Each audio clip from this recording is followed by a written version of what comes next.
Leitura do dia. Leitura do livro do Êxodo. Naqueles dias, Moisés levantou-se quando ainda fazia noite, e subiu ao monte Sinai, como o Senhor lhe havia mandado, levando consigo as 2 tábuas de pedra. O Senhor desceu na nuvem e permaneceu com Moisés, e este invocou o nome do Senhor, enquanto o Senhor passava diante dele.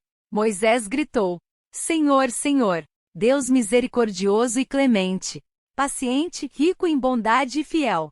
Imediatamente Moisés curvou-se até o chão, e prostrado por terra disse: Senhor, se é verdade que gozo de teu favor, peço-te, caminha conosco.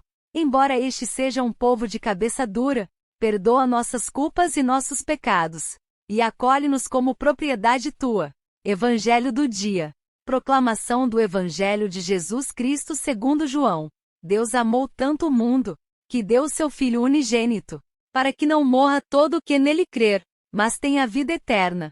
De fato, Deus não enviou o seu Filho ao mundo, para condenar o mundo, mas para que o mundo seja salvo por ele. Quem nele crê não é condenado, mas quem não crê já está condenado, porque não acreditou no nome do Filho unigênito. Palavra da salvação. Palavras do Santo Padre. Se nos fecharmos ao amor de Jesus, condenamo-nos a nós mesmos. A salvação é abrir-se a Jesus, e Ele salva-nos. Se somos pecadores, e todos somos, peçamos-lhe perdão, e se o procurarmos com o desejo de ser bons, o Senhor perdoa-nos. Mas por isso devemos abrir-nos ao amor de Jesus, que é mais forte que todas as outras coisas. O amor de Jesus é grande, o amor de Jesus é misericordioso, o amor de Jesus perdoa. Mas tu deves abrir-te, e abrir-se significa arrepender-se, acusar-se das coisas que não são boas. É assim que Jesus nos abraça.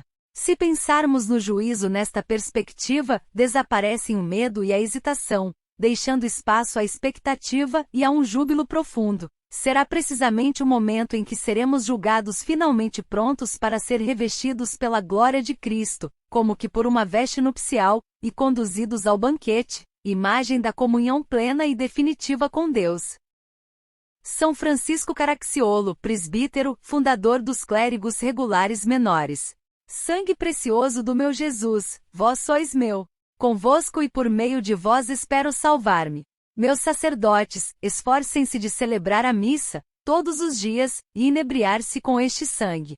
Não foi por acaso que Francisco Caracciolo era chamado o Santo da Eucaristia. Seu amor por Jesus, pão da vida, brotou muito cedo, como também sua vocação, quando ainda vivia com sua família nobre e rica em Vila Santa Maria, perto de Chieti. O amor que ele sentia por Nossa Senhora não era menos importante, tanto que em sua honra, costumava usar o hábito do Carmo, quando criança, além de rezar o terço e jejuar todos os sábados. Uma doença iluminadora. Aos 22 anos, Ascânio foi acometido por uma forma maligna de elefantíase, que desfigurou todo o seu corpo. Por isso prometeu renunciar para sempre às riquezas terrenas em troca da sua cura. E foi atendido. 2 anos depois, foi ordenado sacerdote. Ficou conhecido por algumas supostas curas entre os doentes dos hospitais, onde exercia seu ministério, bem como nas prisões. Vivia sempre entre os últimos, a ponto de pedir para fazer parte da Companhia dos Brancos, que em Nápoles prestava serviço aos condenados à morte e prisioneiros junto ao Hospital dos Incuráveis. Transcorria o ano de 1588. Fundador. Por engano.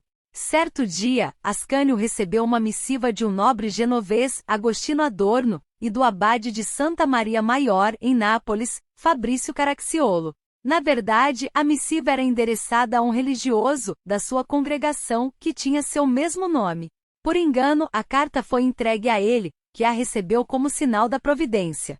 Graças a este descuido, Ascânio se reuniu com os 2 personagens acima mencionados, no Mosteiro dos Camáldulos, onde elaborou as constituições de um novo instituto, do qual foi cofundador.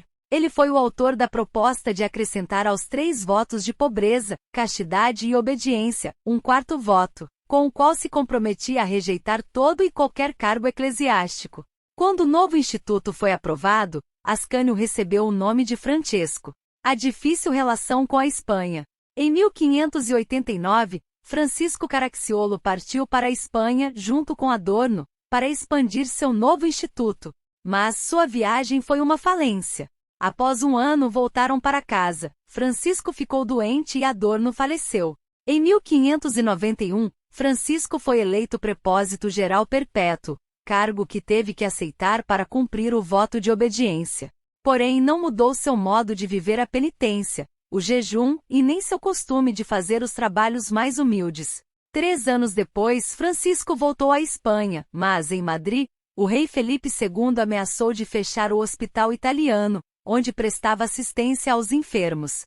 Somente em 1601, sendo eleito mestre de noviços, conseguiu abrir uma casa em Valladolid.